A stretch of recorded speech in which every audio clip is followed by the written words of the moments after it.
अकाल जी। मेरा नाम रमनजीत कौर है। ਅੱਜ ਅਸੀਂ ਬਲੌਗ 3 ਦਾ ਯੂਨਿਟ 10 ਕਰਾਂਗੇ ਜਿਹਦਾ ਨਾਮ ਹੈ ਥਿਊਰੀ ਆਫ ਕਾਸਟ, ਲਾਗਤ ਦਾ ਸਿਧਾਂਤ। ਇਸ ਤੋਂ ਪਹਿਲਾਂ ਆਪਾਂ ਨੇ ਕੀਤਾ ਸੀ ਥਿਊਰੀ ਆਫ ਪ੍ਰੋਡਕਸ਼ਨ, ਉਤਪਾਦਨ ਦਾ ਸਿਧਾਂਤ, ਜਿਹਦੇ ਵਿੱਚ ਆਪਾਂ ਨੇ ਕੀ ਦੇਖਿਆ ਸੀਗਾ ਕਿ ਫੈਕਟਰ ਆਫ ਪ੍ਰੋਡਕਸ਼ਨਸ ਦੇ ਥਰੂ ਕਿਸ ਤਰ੍ਹਾਂ ਪ੍ਰੋਡਕਸ਼ਨ ਫੰਕਸ਼ਨ ਸਾਨੂੰ ਦੱਸਦਾ ਹੈ between the relationship between the inputs and outputs. ਜੋ ਵੀ ਅਸੀਂ ਇਨਪੁਟ ਵਰਤਦੇ ਹਾਂ ਮੀਨਸ ਫੈਕਟਰ ਆਫ ਪ੍ਰੋਡਕਸ਼ਨ ਵਰਤਦੇ ਹਾਂ ਤੇ ਉਹਨਾਂ ਦੇ ਥਰੂ ਜੋ ਸਾਡੀ ਆਊਟਪੁੱਟ ਹੁੰਦੀ ਹੈ ਉਹਨਾਂ ਦੇ ਵਿੱਚ ਰਿਲੇਸ਼ਨਸ ਕਿੱਦਾਂ ਹੁੰਦਾ ਹੈ ਕਿ ਕਿੱਦਾਂ ਅਸੀਂ ਇਨਪੁਟਸ ਤੋਂ ਆਊਟਪੁੱਟਸ ਨੂੰ ਗੇਨ ਕਰ ਸਕਦੇ ਹਾਂ। ਤੇ ਫੈਕਟਰ ਆਫ ਪ੍ਰੋਡਕਸ਼ਨ ਦੇ ਜਿਹੜੇ ਸਾਡੇ ਕਿਹੜੇ ਹੁੰਦੇ ਨੇ, ਜਿਵੇਂ ਕਿ land, labour, capital and entrepreneurs. 4 factor of production ਸੀ ਜਿਹਦੇ ਥਰੂ ਆਪਾਂ ਕੀ ਕਰਦੇ ਹੁੰਦੇ ਹਾਂ, ਪ੍ਰੋਡਕਸ਼ਨ ਕਰਦੇ ਹੁੰਦੇ ਹਾਂ। ਤਾਂ ਫਿਰ ਜਦੋਂ ਕੋਈ ਵੀ ਇੱਕ ਜਿਹੜਾ ਆਪਣਾ ਉਹ ਪ੍ਰੋਡਿਊਸਰ ਹੈ, ਇੱਕ ਆਪਣਾ ਫਰਮ ਹੈ, ਇੱਕ ਇੰਡਸਟਰੀ ਹੈ, ਜਦੋਂ ਉਹ ਫੈਕਟਰ ਆਫ ਜਿਹੜੇ ਪ੍ਰੋਡਕਸ਼ਨ ਦੇ ਰਿਸੋਰਸਿਸ ਨੇ, ਫੈਕਟਰ ਆਫ ਪ੍ਰੋਡਕਸ਼ਨ ਨੂੰ ਯੂਜ਼ ਕਰਕੇ, ਪ੍ਰੋਡਕਸ਼ਨ ਦੇ ਫੈਕਟਰਸ ਨੂੰ ਯੂਜ਼ ਕਰਕੇ ਉਹਨਾਂ ਤੇ ਜੋ ਕਾਸਟ ਪੇਮੈਂਟਸ ਲਗਾਉਂਦੀ ਹੈ, ਇਟ ਇਜ਼ ਕਾਲਡ ਕਾਸਟ। ਮਤਲਬ ਜੋ ਵੀ ਆਪਾਂ ਇਨਪੁਟਸ ਤੇ ਖਰਚਾ ਕਰਦੇ ਹਾਂ ਉਹਨੂੰ ਆਪਾਂ ਕੀ ਬੋਲ ਦਿੰਦੇ ਹਾਂ, ਕਾਸਟ ਬੋਲ ਦਿੰਦੇ ਹਾਂ। ਕਿ ਸਾਡੀ ਉਤਪਾਦਨ ਦੀ ਕੀ ਹੈ, ਲਾਗਤ ਹੈ, ਉਤਪਾਦਨ ਤੇ ਹੋਣ ਵਾਲਾ ਖਰਚਾ ਹੈ ਜੋ ਅਸੀਂ ਕਿੱਦਾਂ ਪੇਮੈਂਟ ਕਰਦੇ ਹਾਂ। ਜਿਵੇਂ ਕਿ ਆਪਾਂ ਉਤਪਾਦਨ ਦੇ ਸਾਧਨ ਵਰਤਦੇ ਹਾਂ, ਪ੍ਰੋਡਕਸ਼ਨ ਦੇ ਲਈ ਆਪਾਂ 4 ਫੈਕਟਰ ਆਫ ਪ੍ਰੋਡਕਸ਼ਨਸ ਨੂੰ ਯੂਜ਼ ਕਰਦੇ ਹਾਂ। ਜਿਵੇਂ ਕਿ ਸਭ ਤੋਂ ਪਹਿਲਾਂ ਆਪਾਂ ਲੈਂਡ ਯੂਜ਼ ਕਰਦੇ ਹਾਂ, ਲੈਂਡ ਦੇ ਬਦਲੇ ਆਪਾਂ ਕੀ ਦਿੰਦੇ ਹਾਂ, ਰੈਂਟ ਦਿੰਦੇ ਹਾਂ। ਉਸ ਤੋਂ ਬਾਅਦ ਆਪਾਂ ਲੇਬਰ ਯੂਜ਼ ਕਰਦੇ ਹਾਂ, ਲੇਬਰ ਦੇ ਬਦਲੇ ਆਪਾਂ ਕੀ ਦਿੰਦੇ ਹਾਂ, ਵੇਜਿਸ ਦਿੰਦੇ ਹਾਂ। ਤੇ ਐਂਟਰਪ੍ਰੀਨਿਓਰ ਨੂੰ ਕੀ ਮਿਲਦਾ, ਜੋ ਪੈਸਾ ਇਨਵੈਸਟ ਕਰ ਰਿਹਾ ਉਹਨੂੰ ਪ੍ਰੋਫਿਟ ਮਿਲਦਾ ਹੈ, ਠੀਕ ਹੈ। ਐਂਡ ਕੈਪੀਟਲ ਜੋ ਆਪਾਂ ਬੈਂਕਸ ਦੇ ਥਰੂ ਜਾਂ ਕਮਰਸ਼ੀਅਲ ਬੈਂਕਸ ਦੇ ਥਰੂ, ਆਰਬੀਆਈ ਦੇ ਥਰੂ ਬਾਏ ਕਰਦੇ ਹਾਂ, ਲੋਨ ਤੇ ਲੈਂਦੇ ਹਾਂ ਇਨਵੈਸਟ ਕਰਨ ਦੇ ਲਈ, ਉਹਦੇ ਲਈ ਆਪਾਂ ਕੀ ਪੇਮੈਂਟਸ ਕਰਦੇ ਹਾਂ, ਰੇਟ ਆਫ ਇੰਟਰਸਟ ਆਪਾਂ ਨੂੰ ਪੇ ਕਰਨਾ ਪੈਂਦਾ। ਤਾਂ ਜੋ ਵੀ ਆਪਾਂ ਫੈਕਟਰ ਆਫ ਪ੍ਰੋਡਕਸ਼ਨਸ ਦੇ ਬਦਲੇ ਪੇਮੈਂਟਸ ਕਰਦੇ ਹਾਂ, ਇਟ ਇਜ਼ ਕਾਲਡ ਕਾਸਟ। ਮਤਲਬ ਜੀ ਸਾਡੀ ਜੋ ਲਾਗਤ ਆਉਂਦੀ ਹੈ, ਸਾਡੀ ਜੋ ਕਾਸਟ ਆਉਂਦੀ ਹੈ ਕਿਸੇ ਵੀ ਚੀਜ਼ ਦੀ ਉਤਪਾਦਨ ਤੇ, ਕਿ ਸਾਡਾ ਇੰਨਾ ਪੈਸਾ ਲੱਗ ਚੁੱਕਿਆ ਹੈ, ਅਗਰ ਮੈਂ 100 ਗੁੱਡਸ ਨੂੰ ਪ੍ਰੋਡਿਊਸ ਕਰ ਰਿਹਾ ਤਾਂ ਮੇਰੀ ਉਹਤੇ ਜਿਹੜੀ ਹੈ ਆਪਣੀ ਕਾਸਟ ਕਿੰਨੀ ਆ ਰਹੀ ਹੈ, 10,000 ਆ ਰਹੀ ਹੈ। ਤਾਂ ਇਟਸ ਮੀਨਸ ਮੈਂ ਬੋਲ ਸਕਦੀ ਹਾਂ ਕਿ 100 ਗੁੱਡਸ ਦੀ ਜਿਹੜੀ ਪ੍ਰੋਡਕਸ਼ਨ ਹੈ ਉਹਦੀ ਕਾਸਟ ਕਿੰਨੀ ਹੈ, 10,000 ਹੈ। ਜੋ ਮੈਂ ਕਿਸ ਰੂਪ ਦੇ ਵਿੱਚ ਪੇਮੈਂਟ ਕਰ ਰਿਹਾ, ਵੇਜਿਸ ਦੇ ਥਰੂ ਕਰ ਰਹੇ ਹਾਂ, ਰੈਂਟ ਦੇ ਥਰੂ ਕਰ ਰਹੇ ਹਾਂ, ਇੰਟਰਸਟ ਦੇ ਥਰੂ ਕਰ ਰਹੇ ਹਾਂ, ਠੀਕ ਹੈ। ਤਾਂ ਇਹ ਹੁੰਦੀ ਹੈ ਆਪਣੀ ਕਾਸਟ। ਤੇ ਅੱਜ ਆਪਾਂ ਕੀ ਕਰਾਂਗੇ, ਥਿਊਰੀ ਆਫ ਕਾਸਟ ਦੇ ਬਾਰੇ ਪੜਾਂਗੇ ਕਿ ਜਿਹੜੀ ਕਾਸਟ ਹੈ ਉਹਦੇ ਟਾਈਪਸ ਕੀ ਨੇ, ਕਾਸਟ ਕਿੰਨੇ ਤਰ੍ਹਾਂ ਦੀ ਹੁੰਦੀ ਆ। ਕਾਸਟ ਡਿਫਰੈਂਟ ਤਰ੍ਹਾਂ ਦੀ ਹੁੰਦੀ ਹੈ ਜਿਹੜੀ ਆਪਾਂ ਅੱਜ ਪੜ੍ਹਨੀ ਆ। ਇੱਕ ਤਾਂ ਆਪਣੀ ਫੈਕਟਰ ਕਾਸਟ ਹੁੰਦੀ ਹੈ, ਇੱਕ ਨਾਨ ਫੈਕਟਰ ਕਾਸਟ ਹੁੰਦੀ ਹੈ, ਫੈਕਟਰ ਕਾਸਟ ਹੁੰਦੀ ਆ ਜਿਹੜੀ ਆਪਾਂ ਚਾਰੇ ਸਾਧਨਾਂ ਤੇ ਕੀ ਕਰਦੇ ਹਾਂ, ਲਗਾਉਂਦੇ ਹਾਂ। ਤੇ ਨਾਨ ਫੈਕਟਰ ਕਾਸਟ ਹੁੰਦੀ ਹੈ ਜੋ ਫੈਕਟਰਸ ਤੋਂ ਇਲਾਵਾ ਅਚਾਨਕ ਹੀ ਸਡਨਲੀ ਹੀ ਸਾਨੂੰ ਕਈ ਵਾਰ ਕੋਈ ਨਾ ਕੋਈ ਜਿਹੜੀ ਹੈ ਕਾਸਟ ਪੇ ਕਰਨੀ ਪੈਂਦੀ ਹੈ। This is the non factor cost, ਠੀਕ ਹੈ। ਡਿਫਰੈਂਟ ਟਾਈਪਸ ਆਫ ਕਾਸਟ ਆ। ਅੱਜ ਆਪਾਂ ਕੀ ਕਰਨਾ, ਸਭ ਤੋਂ ਪਹਿਲਾਂ ਦੇਖਦੇ ਹਾਂ ਕੰਸੈਪਟ ਆਫ ਕਾਸਟ।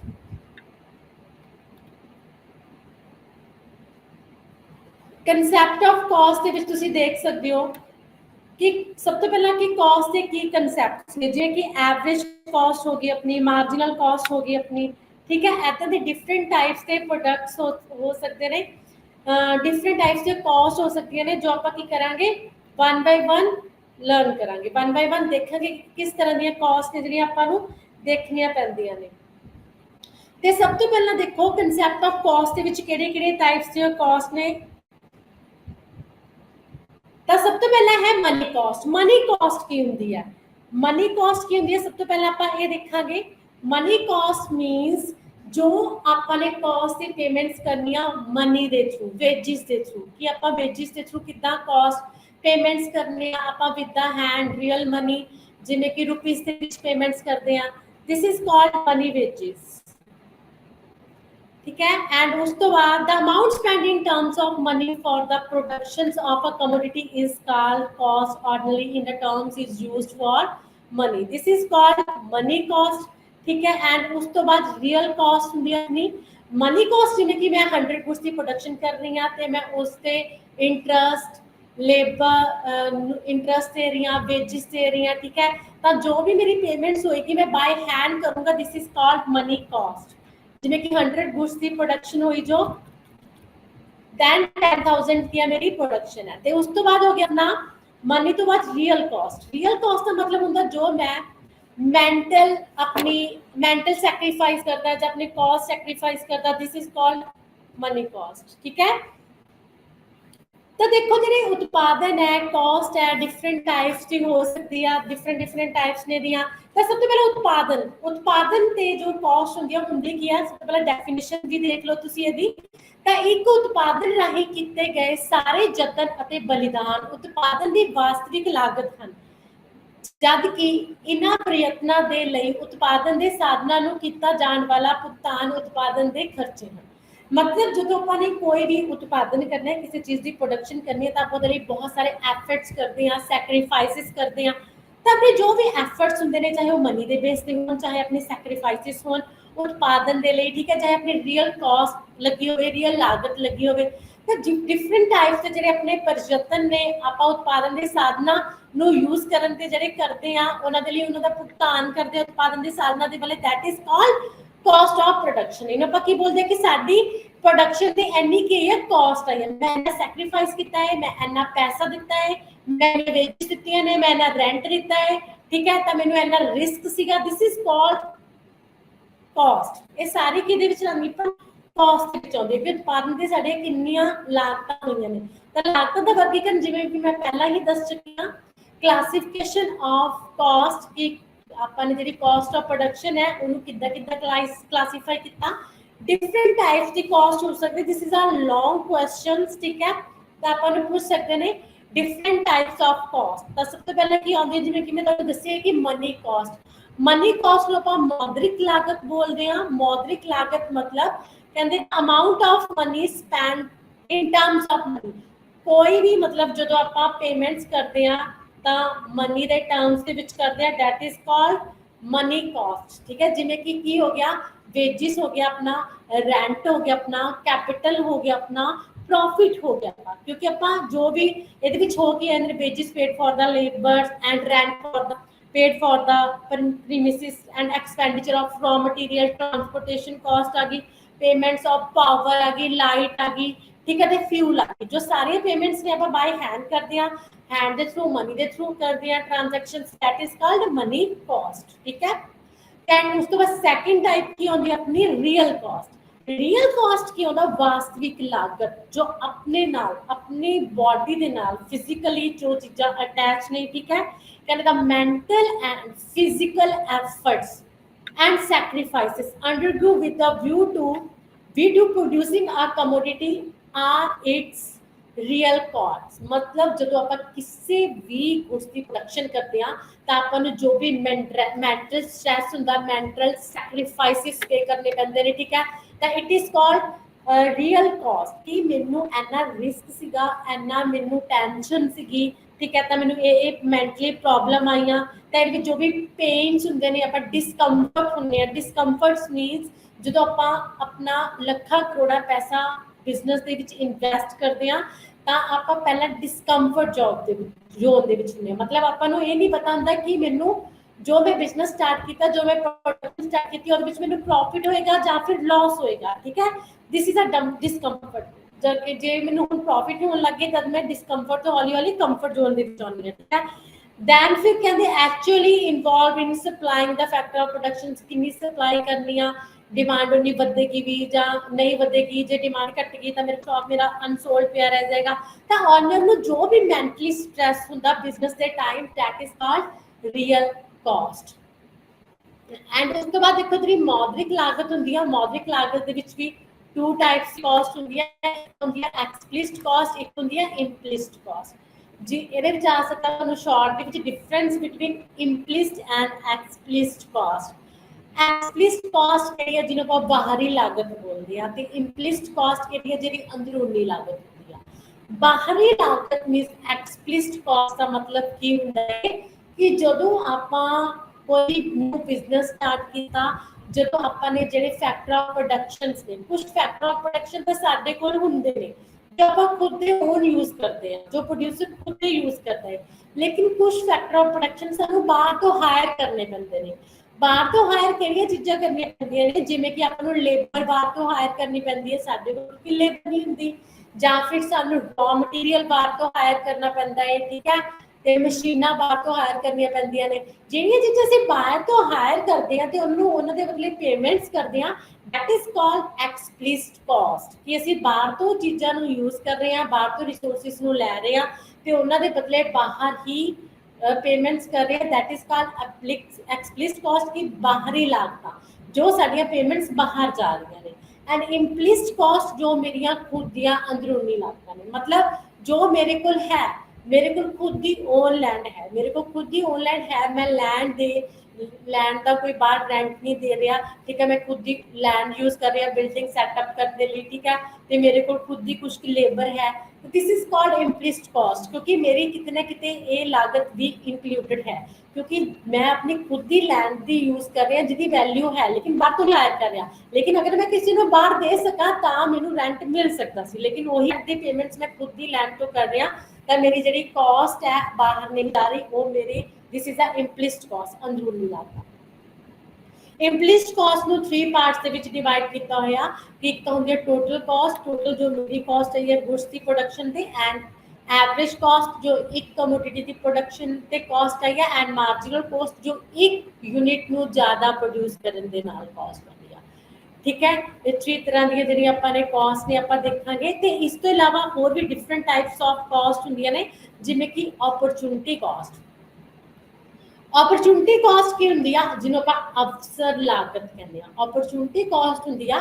कि जो सानू कोई भी बेस्ट अपॉर्चुनिटी मिलती है, बेस्ट अपॉर्चुनिटी मीनस सानू पिछली जो चीज़ दे विच असीं हुण इनवॉल्व है ਉਹਦੇ ਨਾਲੋਂ ਸਾਨੂੰ ਬੈਸਟ अपॉर्चुनिटी मिलती है, सानू लगता है कि फ्यूचर ਦੇ ਵਿੱਚ ਅਸੀਂ ਜ਼ਿਆਦਾ ਗੇਨ ਕਰ ਸਕਦੇ ਹਾਂ, ਠੀਕ ਹੈ, ਤੇ ਇਸ ਦੇ ਨਾਲੋਂ ਸਾਨੂੰ ਇਸ ਦੇ ਵਿੱਚ ਬੈਨੀਫਿਟ ਜ਼ਿਆਦਾ ਹੈ। ਐਕਸ ਕਮੋਡਿਟੀ ਦੀ ਪ੍ਰੋਡਕਸ਼ਨ ਦੇ ਨਾਲੋਂ ਸਾਨੂੰ ਵਾਈ ਗੁੱਡ ਦੀ ਪ੍ਰੋਡਕਸ਼ਨ ਦੇ ਵਿੱਚ ਬੈਨੀਫਿਟ ਜ਼ਿਆਦਾ ਹੈ, ਤਾਂ ਆਪਾਂ ਕੀ ਕਰਦੇ ਹਾਂ ਐਕਸ ਗੁੱਡ ਦੀ ਜਗ੍ਹਾ ਤੇ ਵਾਈ ਗੁੱਡ ਦੀ ਪ੍ਰੋਡਕਸ਼ਨ ਨੂੰ ਇਨਕਰੀਜ਼ ਕਰ ਦਿੰਦੇ ਹਾਂ, ਠੀਕ ਹੈ,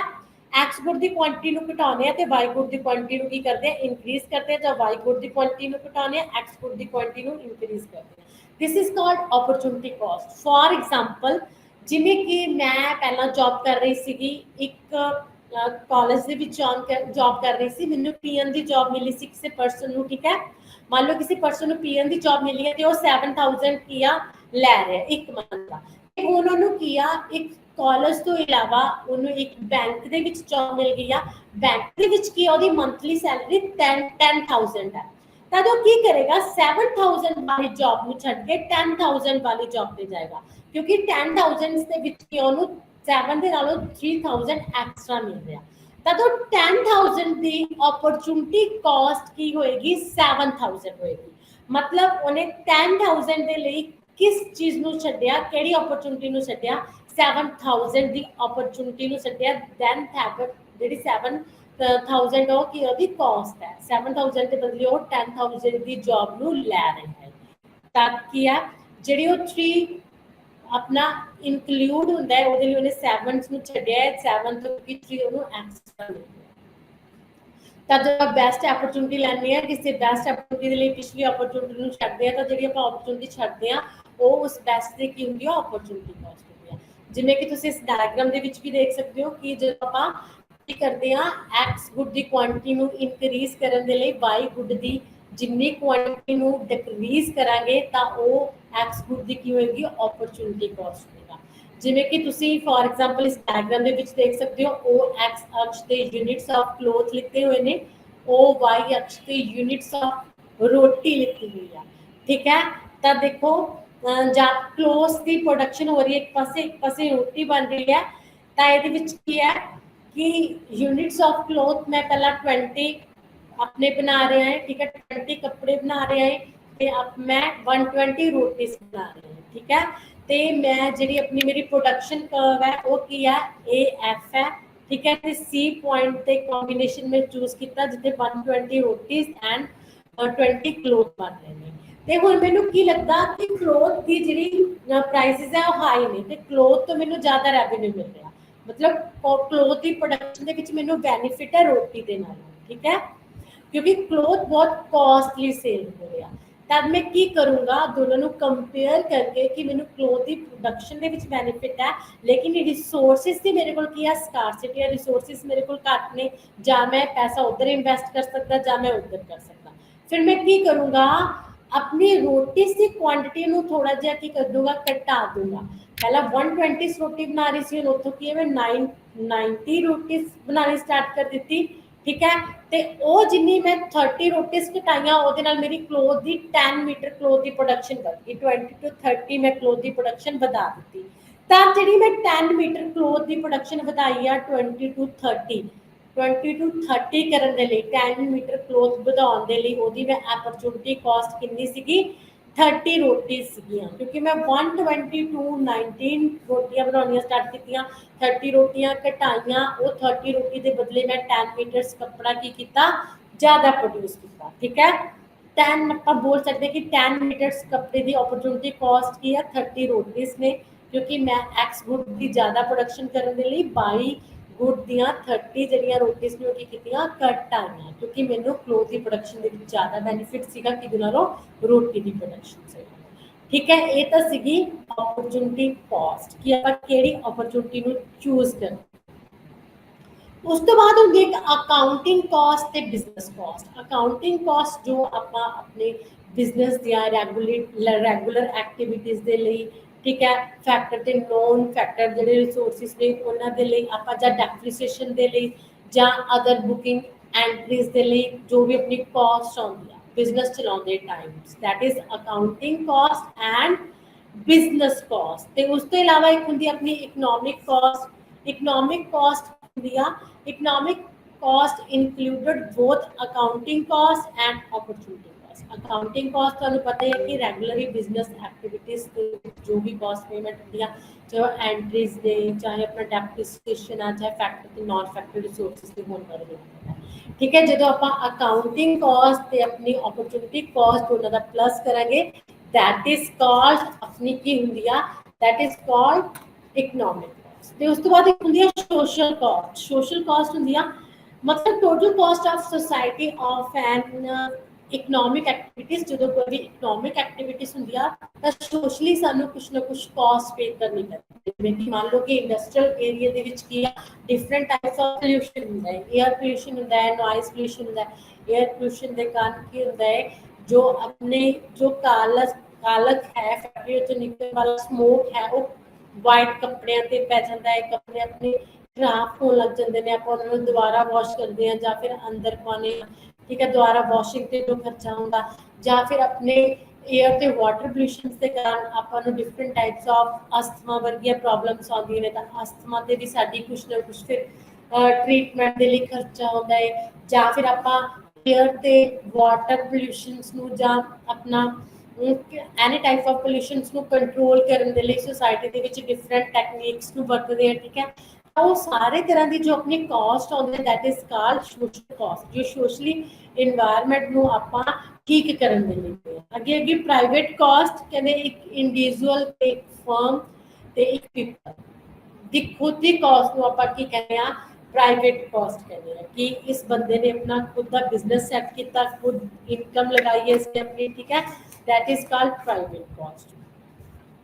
ਇਹਦੇ ਸੀਗੀਆਂ ਆਪਣੀਆਂ ਡਿਫਰੈਂਟ ਟਾਈਪ ਆਫ ਕਾਸਟ ਜੋ ਆਪਾਂ ਨੇ ਪੜ੍ਹੀਆਂ ਸੀਗੀਆਂ। ਇਸ ਤੋਂ ਇਲਾਵਾ ਜਿਵੇਂ ਕਿ money cost real cost opportunity cost explicit cost implicit cost. Implicit cost ਦੇ ਵਿੱਚ 3 types of cost total cost average cost and marginal cost. ਇਸ ਤੋਂ ਬਾਅਦ ਇਕਨੋਮਿਕ ਕਾਸਟ ਆ ਗਈ ਸੋਸ਼ਲ ਕਾਸਟ ਆ ਗਈ accounting cost means business cost ਆ ਗਈ। ਠੀਕ ਹੈ। ਇਹ ਇਕਨੋਮਿਕ ਕਾਸਟ ਇਹ ਸਾਰੇ ਕੀ ਨੇ ਆਪਣੀਆਂ ਟਾਈਪ ਆਫ ਕਾਸਟ। ਉਸ ਤੋਂ ਬਾਅਦ ਦੇਖੋ cost output relationship in short run. ਇਹਦੇ ਵਿੱਚ ਕੀ ਆ ਉਸ ਤੋਂ ਬਾਅਦ ਆਪਾਂ ਨੇ ਕਰਨਾ ਕਾਸਟ ਫੰਕਸ਼ਨ। ਕਾਸਟ ਫੰਕਸ਼ਨ ਦੇ ਵਿੱਚ ਕੀ ਆ ਕਾਸਟ ਫੰਕਸ਼ਨ ਸਾਨੂੰ ਦੱਸਦਾ relationship between the inputs and cost ਕਿ ਕਿਹੜੇ ਕਿਹੜੇ ਆਪਾਂ ਜਿਹੜੇ ਇਨਪੁਟਸ ਨੇ ਉਹ ਫੈਕਟਰ ਆਫ ਪ੍ਰੋਡਕਸ਼ਨਸ ਤੇ ਯੂਜ਼ ਕਰਦੇ ਆ। ਠੀਕ ਹੈ। ਲੈਂਡ ਕੈਪੀਟਲ ਠੀਕ ਆ ਲੇਬਰ ਕਿੰਨੀ ਯੂਜ਼ ਕਰਦੇ ਤੇ ਉਹਨਾਂ ਦੇ ਬਦਲੇ ਆਪਾਂ ਕਿੰਨੀਆਂ ਪੇਮੈਂਟਸ ਕਰਦੇ ਆ। ਤਾਂ ਇਹ ਸਾਨੂੰ ਸ਼ਾਰਟ ਰਨ ਤੇ ਲੌਂਗ ਰਨ ਦੇ ਵਿੱਚ ਰਿਲੇਸ਼ਨਸ਼ਿਪਸ ਨੂੰ ਦੱਸਦਾ ਹੈ ਕਿ ਸ਼ਾਰਟ ਰਨ ਦੇ ਵਿੱਚ ਜਿਹੜੀ ਕਾਸਟ ਆਫ ਪ੍ਰੋਡਕਸ਼ਨ ਆ ਉਹ ਕਿੰਨੀ ਹੋਏਗੀ ਲੌਂਗ ਰਨ ਦੇ ਵਿੱਚ ਜਿਹੜੀ ਕਾਸਟ ਆਫ ਪ੍ਰੋਡਕਸ਼ਨ ਆ ਉਹ ਕਿੰਨੀ ਦੀ ਹੋਏਗੀ। ਜਿਵੇਂ ਕਿ ਆਪਣੇ ਪ੍ਰੋਡਕਸ਼ਨ ਫੰਕਸ਼ਨ ਦੇਖਿਆ ਸੀ ਸ਼ਾਰਟ ਰਨ ਤੇ ਲੌਂਗ ਰਨ ਦੇ ਵਿੱਚ। ਤਾਂ ਇਸ ਤਰ੍ਹਾਂ ਹੀ ਆਪਾਂ ਕਾਸਟ ਦੇਖਾਂਗੇ ਸ਼ਾਰਟ ਰਨ ਤੇ ਲੌਂਗ ਰਨ ਦੇ ਵਿੱਚ ਜੋ ਡਿਫਰੈਂਟ ਹੋਏਗੀ। ਕਿਉਂਕਿ ਤੁਹਾਨੂੰ ਪਤਾ ਹੈ ਕਿ ਸ਼ਾਰਟ ਰਨ ਦੇ ਵਿੱਚ ਜਦੋਂ ਆਪਾਂ ਨੇ ਪ੍ਰੋਡਕਸ਼ਨ ਕਰਨੀ ਹੁੰਦੀ ਆ ਤਾਂ ਉੱਥੇ 2 ਟਾਈਪਸ ਆਫ ਫੈਕਟਰ ਹੁੰਦੇ ਨੇ। ਇੱਕ ਤਾਂ ਫਿਕਸ ਫੈਕਟਰ ਹੁੰਦੇ ਨੇ ਇੱਕ ਵੇਰੀਏਬਲ ਫੈਕਟਰ। ਸ਼ਾਰਟ ਰਨ ਦੇ ਵਿੱਚ ਆਪਾਂ ਫਿਕਸ ਫੈਕਟਰਸ ਨੂੰ ਮੀਨਸ ਲੈਂਡ ਤੇ ਆਪਣੀ ਕੈਪੀਟਲ ਨੂੰ ਚੇਂਜ ਨਹੀਂ ਕਰ ਸਕਦੇ। ਓਨਲੀ ਆਪਾਂ ਲੇਬਰ ਤੇ ਰॉ ਮਟੀਰੀਅਲ ਮੀਨਸ ਜਿਹੜੇ ਵੇਰੀਏਬਲਸ ਫੈਕਟਰਸ ਨੇ ਉਹਨਾਂ ਨੂੰ ਚੇਂਜ ਕਰਕੇ ਆਪਣੀ ਪ੍ਰੋਡਕਸ਼ਨ ਨੂੰ ਇਨਕਰੀਜ਼ ਕਰ ਸਕਦੇ ਹਾਂ। ਤਾਂ ਜਿਹੜੀ ਸ਼ਾਰਟ ਰਨ ਦੇ ਵਿੱਚ ਆਪਣੀ ਫਿਰ ਕਾਸਟ ਹੋਏਗੀ ਉਹ ਵੀ ਫਿਕਸਡ ਕਾਸਟ ਹੋਏਗੀ ਤੇ ਆਪਣੀ ਵੇਰੀਏਬਲ ਕਾਸਟ ਹੋਏਗੀ। ਤੇ ਫਿਕਸ ਤੇ ਵੇਰੀਏਬਲ ਕਾਸਟ ਕਿੱਦਾਂ ਇਨਕਰੀਜ਼ ਡਿਕਰੀਜ਼ ਹੋਏਗੀ ਤਾਂ ਇਹ ਆਪਾਂ ਦੇਖਾਂਗੇ। ਤੇ ਉਸ ਤੋਂ ਬਾਅਦ ਜਿਹੜਾ ਲੌਂਗ ਰਨ ਹੈ, ਤੁਸੀਂ ਦੇਖਿਆ ਕਿ ਲੌਂਗ ਰਨ ਦੇ ਵਿੱਚ ਲੌਂਗ ਪੀਰੀਅਡ ਦੇ ਵਿੱਚ ਜਦੋਂ ਇੱਕ ਫਰਮ ਨੇ ਆਪਣੀ ਪ੍ਰੋਡਕਸ਼ਨ ਇਨਕਰੀਜ਼ ਕਰਨੀ ਆ ਤਾਂ ਜਿਹੜੇ ਸਾਰੇ ਫੈਕਟਰ ਆਫ ਪ੍ਰੋਡਕਸ਼ਨ ਹੁੰਦੇ ਨੇ land labour capital and entrepreneurs ਉਹ ਕੀ ਹੁੰਦੇ ਨੇ ਵੇਰੀਏਬਲਸ ਹੁੰਦੇ ਨੇ। ਆਪਾਂ ਸਾਰੇ ਹੀ ਫੈਕਟਰਸ ਦੇ ਵਿੱਚ ਚੇਂਜ ਕਰ ਸਕਦੇ ਹਾਂ ਤਾਂ ਟੋਟਲ ਕਾਸਟ ਵੀ ਸਾਰੀ ਕੀ ਹੋਏਗੀ ਇਨਕਰੀਜ਼ ਹੋਏਗੀ। ਕੋਈ ਨਿਊ ਫਰਮ ਵੀ ਐਂਟਰ ਹੋ ਸਕਦੀ ਹੈ, ਨਿਊ ਬਿਜ਼ਨਸ ਸੈਟਅਪ ਹੋ ਸਕਦਾ ਹੈ। ठीक है, अपने प्लांट मशीनरी का साइज इनक्रीज कर सकते हैं। ਜਿਹੜੀਆਂ बहुत सारिया फर्म्स ने एंटर होंगे तो लॉन्ग रन के छड़ के जाएगियां। ठीक है, तो जी लॉन्ग रन की कॉस्ट है वो डिफरेंट होएगी क्योंकि सारे फैक्टर्स की ने वेरीएबल। तब आप शॉर्ट रन ते लॉन्ग रन दोनों दी कॉस्ट ਨੂੰ ਆਪਾਂ ਇੱਥੇ ਦੇਖਾਂਗੇ। ਤੇ ਉਸ ਤੋਂ ਬਾਅਦ ਥਿਊਰੀ ਆਫ ਕਾਸਟ ਦੇ ਵਿੱਚ ਆਪਾਂ ਨੂੰ ਟੂ ਟਾਈਪ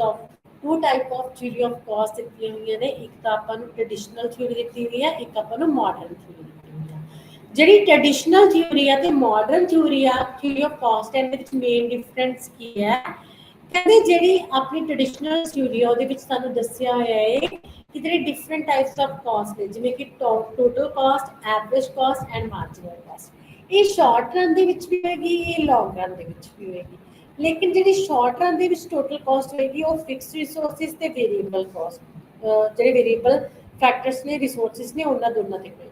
ਤੇ ਜਿਹੜੀ ਲੌਂਗ ਰਨ ਦਾ ਉਹਦੇ ਵਿੱਚ ਵੀ ਟੋਟਲ ਏਸੀ ਤੇ ਐਮਸੀ ਤਿੰਨੇ ਹੋਣਗੇ ਡਿਫਰੈਂਟ ਟਾਈਪਸ ਆਫ ਕਾਸਟ। ਤਾਂ ਇਹ ਤਿੰਨੇ ਕਨਸੈਪਟਸ ਨੇ ਜਿਹੜੇ ਆਪਾਂ ਵਾਰੀ-ਵਾਰੀ ਪੜਾਂਗੇ। ਸਭ ਤੋਂ ਪਹਿਲਾਂ ਦੇਖੋ ਕਿ ਟ੍ਰੈਡੀਸ਼ਨਲ ਤੇ ਮਾਡਰਨ ਅਪਰੋਚ ਹੈ ਜਿਹੜੀ ਮਾਡਰਨ ਇਕਨੋਮਿਸਟ ਨੇ ਜਿਹੜੇ ਸਾਡੇ ਉਹ ਥਿਊਰੀ ਆਫ ਕਾਸਟ ਬਾਰੇ ਕੀ ਕਹਿੰਦੇ ਨੇ ਤੇ ਇਹਨਾਂ ਦੇ ਡਿਫਰੈਂਟ ਵਿਊਜ਼ ਨੇ ਥਿਊਰੀ ਆਫ ਕਾਸਟ ਦੇ ਬਾਰੇ ਮਾਡਰਨ ਤੇ ਟ੍ਰੈਡੀਸ਼ਨਲ ਇਕਨੋਮਿਸਟ ਦੇ। ਜਿਹੜੇ ਟ੍ਰੈਡੀਸ਼ਨਲ ਇਕਨੋਮਿਸਟ ਨੇ ਟ੍ਰੈਡੀਸ਼ਨਲ ਥਿਊਰੀ ਆਫ ਕੀ ਕਹਿੰਦੇ ਨੇ?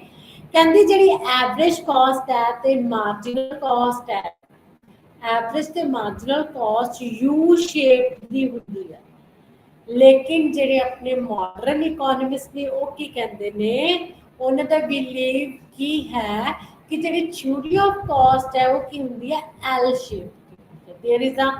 One difference. ਉਹ ਕਹਿੰਦੇ ਨੇ ਮਾਡਰਨ ਕੀ ਐਲ ਸ਼ੇਪ ਕੀ ਹੁੰਦੀ ਹੈ ਐਵਰੇਜ ਤੇ ਮਾਰਜਨਲ ਕਾਸਟ। ਲੇਕਿਨ ਜਿਹੜੇ ਨੇ ट्रेडिशनल ने कहते हैं कि जी मार्जिनल ते एवरेज कॉस्ट है वो कर्व की होंगी आ यू शेप की होंगी है। पहला घटती है एसी ते एमसी फिर इनक्रीज होंगी है। आप डिटेल के देखांगे तिन्ने कंसैप्ट्स के बारे पढ़ांगे, शॉर्ट रन ते लॉन्ग रन के कॉस्ट कर्व्स के बारे पढ़ांगे। सब तो पहले आप करते हैं ट्रेडिशनल थ्योरी ऑफ कॉस्ट जिहदे विच आपने बोलिया कि एमसी ते एसी यू शेप की होंगी आ। तो ट्रेडिशनल जिहड़ी थ्योरी ऑफ कॉस्ट है और टू टाइम पीरियड्स ते अप्लाई होंदी है same traditional theory of cost short run ते लॉन्ग रन। जिवें कि आपने पहला देखा है कि ट्रेडिशनल थ्योरी ऑफ कॉस्ट नूं असीं शॉर्ट रन ते लॉन्ग रन दोनों दे विच देखांगे। तो सब तो पहला आपां cost in the short run दी कॉस्ट कर्व्स दे विच पढ़दे हैं कि जिहड़े शॉर्ट टाइम दे लई शॉर्ट टाइम पीरियड्स दे विच जदों आपां ने प्रोडक्शन करनी हुंदी है तो अपनी कॉस्ट कर्व्स किदां दी हुंदियां ने, अपनी किस तरह की कॉस्ट हुंदी है, किहड़ी-किहड़ी चीज़ां दे कॉस्ट आउंदी है। ठीक है, तो उस तो स्टार्ट करते हैं।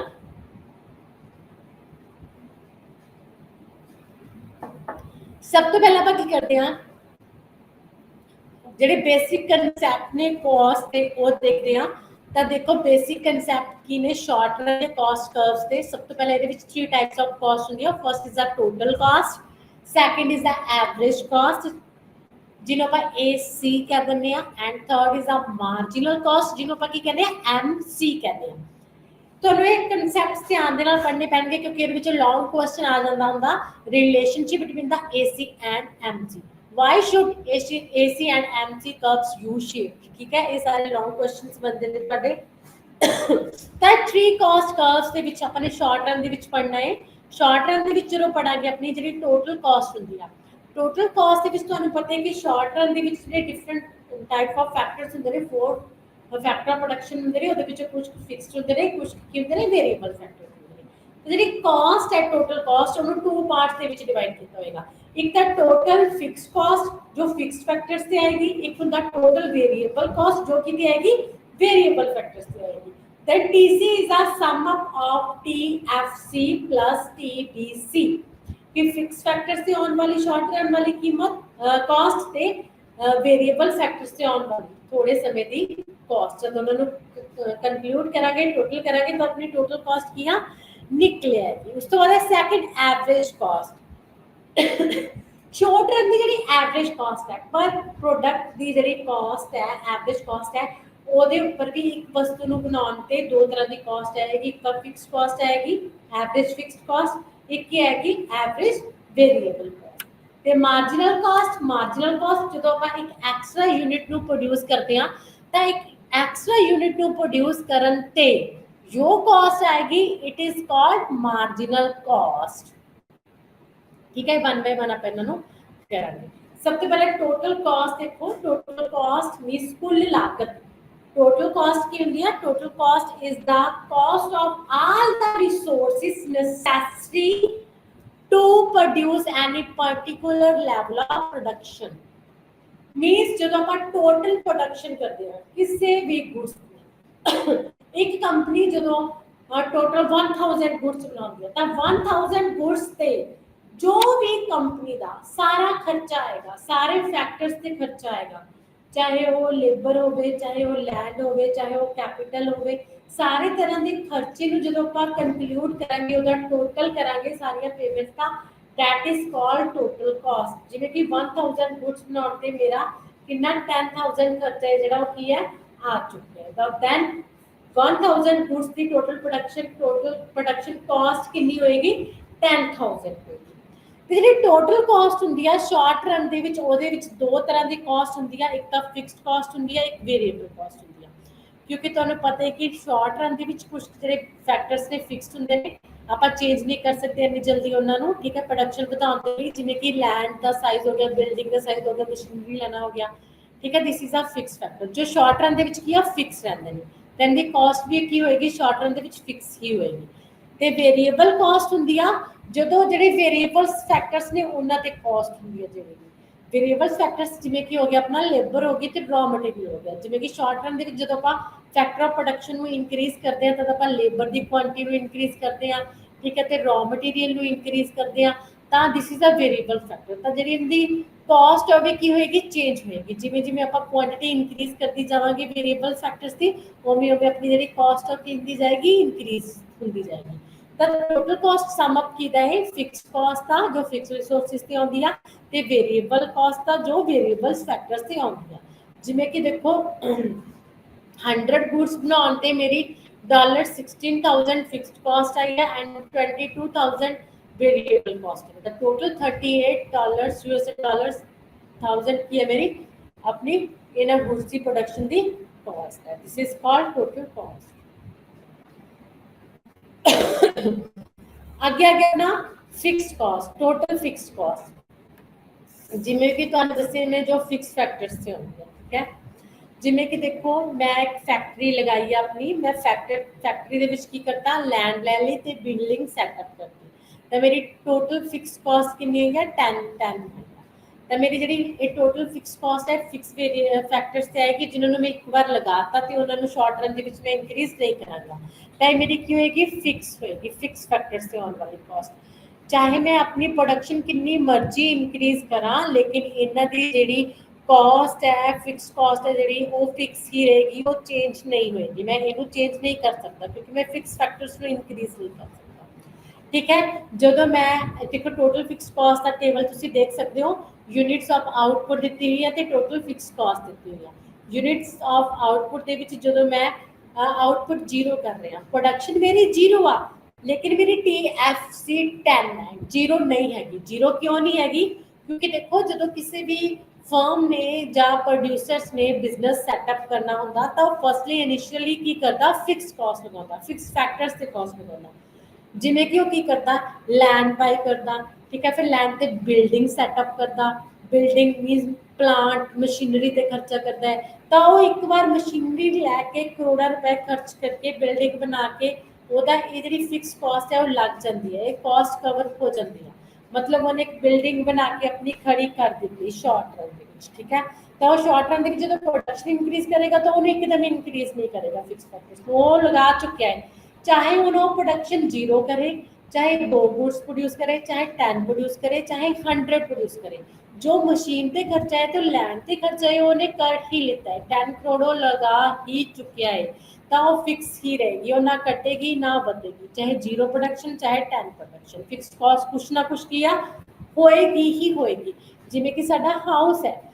हाउस तो ਆਪਾਂ ਨੇ लैंड बाय कर ली, ਉਹਦੇ घर बना दिता, घर बनाने ते जो मेरा खर्चा है this is the fix cost, वो हुण मेरी लग चुकी है। लेकिन वेरिएबल कॉस्ट की है, ਜਦੋਂ ਤਾਂ ਉਹਦੇ ਵਿੱਚ ਕੋਈ ਬੰਦਾ ਰਹੇਗਾ ਤਾਂ ਵੇਰੀਏਬਲ ਕਾਸਟ ਆਟੋਮੈਟਿਕਲੀ ਆਏਗੀ। ਕਿਵੇਂ ਆਏਗੀ? ਉਹਨੇ ਬੰਦੇ ਨੇ ਖਾਣਾ ਵੀ ਆ, ਪੀਣਾ ਵੀ ਆ, ਸੋਪ ਵੀ ਯੂਜ਼ ਕਰਨਾ, ਫੂਡ ਵੀ ਯੂਜ਼ ਕਰਨਾ, ਤੇ ਆਪਣਾ ਫਰਨੀਚਰ ਵੀ ਟਾਈਮ ਟੂ ਟਾਈਮ ਚੇਂਜ ਕਰਨਾ। ਠੀਕ ਹੈ, ਤਾਂ ਇੱਦਾਂ ਦੀ ਸਾਰੀਆਂ ਚੀਜ਼ਾਂ ਜੋ ਡੇਲੀ ਰੂਟੀਨ ਵਾਲੀਆਂ ਚੀਜ਼ਾਂ ਨੇ, ਜਿਵੇਂ ਜਿਵੇਂ ਉਹ ਉਹਨਾਂ ਤੇ ਕਾਸਟ ਵਧਾਏਗਾ ਤਾਂ ਵੇਰੀਏਬਲ ਕਾਸਟ ਵਧੇਗੀ, ਲੇਕਿਨ ਫਿਕਸ ਕਾਸਟ ਉਹਦੀ ਫਿਕਸ ਰਹੇਗੀ, ਚਾਹੇ ਉਹ ਵਿੱਚ ਰਹੇ ਘਰ ਦੇ ਚਾਹੇ ਨਾ ਰਹੇ। ਠੀਕ ਹੈ, ਤਾਂ ਇਸੇ ਤਰ੍ਹਾਂ ਹੀ ਚਾਹੇ ਫੈਕਟਰੀ ਦੇ ਵਿੱਚ ਗੁड्स ਪ੍ਰੋਡਿਊਸ ਕਰੇ ਚਾਹੇ ਨਾ ਕਰੇ, ਫਿਕਸਡ ਕਾਸਟ ਉਹਦੀ ਕੁਛ ਨਾ ਕੁਛ ਹੋਏਗੀ ਹੀ ਹੋਏਗੀ, ਜੋ ਉਹਨੇ ਪਹਿਲਾਂ ਲਗਾ ਲਈ ਹੈ।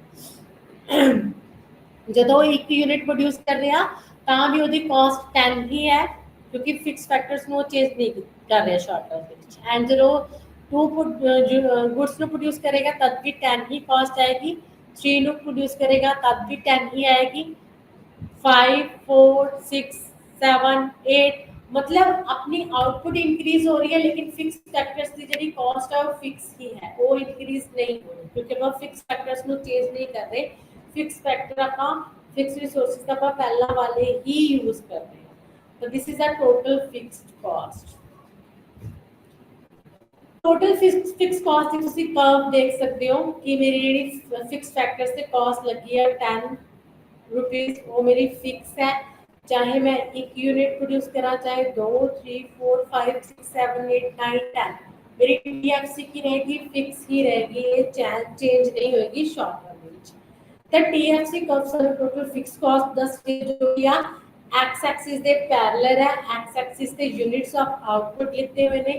ਤੇ OY ਤੇ कॉस्ट लिखी हुई है। कॉस्ट की है गुड्स की प्रोडक्शन की 10 रुपीस है, चाहे मैं 0 गुड्स प्रोड्यूस करा चाहे 10 गुड्स प्रोड्यूस करा चाहे मैं 5 3 4 कितनी मर्जी गुड्स की प्रोडक्शन करा, मेरी टोटल मेरी फिक्स कॉस्ट की रहेगी फिक्स ही रहेगी।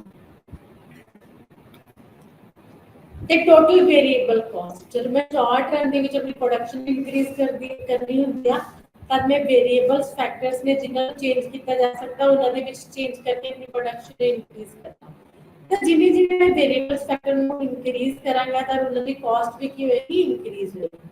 जिमें कि मैं लेबर को इंक्रीज कर दिता तो लेबर को वेजेस ज़्यादा देने जाएंगे एंड रॉ मटीरियल बाद ज़्यादा बाय किया रॉ मटीरियल दी पेमेंट्स भी मैंने भी करनी पैंदी ज़्यादा पे करनी। ਤੇ ਵੇਰੀਏਬਲ ਕਾਸਟ ਜਿਹੜੀ ਜਦੋਂ ਆਪਣੀ ਪ੍ਰੋਡਕਸ਼ਨ ਜ਼ੀਰੋ ਹੁੰਦੀ ਹੈ ਵੇਰੀਏਬਲ ਕਾਸਟ ਜ਼ੀਰੋ ਹੁੰਦੀ ਹੈ, ਕਿਉਂਕਿ ਜਦੋਂ ਮੈਂ ਆਪਣੀ ਫੈਕਟਰੀ ਦੇ ਵਿੱਚ ਕੰਮ ਹੀ ਨਹੀਂ ਕਰ ਰਿਹਾ, ਪ੍ਰੋਡਕਸ਼ਨ ਹੀ ਨਹੀਂ ਕਰ ਰਿਹਾ, ਲੇਬਰ ਨੂੰ ਹੀ ਨਹੀਂ ਲੈ ਕੇ ਆ ਰਿਹਾ, ਰॉ ਮਟੀਰੀਅਲ ਨੂੰ ਹੀ ਲੈ ਕੇ ਆ ਰਿਹਾ, ਤਾਂ ਮੇਰੀ ਵੇਰੀਏਬਲ ਕਾਸਟ ਕੀ ਹੋਏਗੀ